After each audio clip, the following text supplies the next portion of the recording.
Ah, babayaran na nga pala kita doon sa ano, sa inutang ko sa'yo. Ilang minute, bayaran na kita yung inutang ko sa'yo. Ito, 250. Yan yung 250. 250. Eh, 250 talaga yung utang ko sa'yo, di ba? Oo. Bilangin mo yan.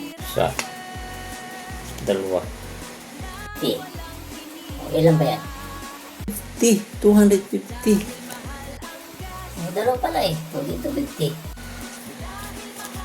Ang utang mo sa akin, 250.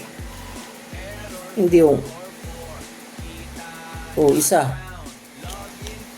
Dalawa. Grabe ka. Yan naman talaga ang utang ko sa'yo. Di 100 lang to. Utang mo to 250. Kulang ka pa ng 3 para maging 250.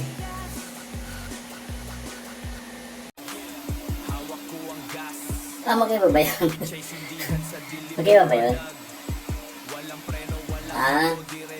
Ibig sabihin ko lang pa ako ng 3. Eh, kung tatagdagan ko ng 3, hindi sobra na. Kasi magiging 550 na yan.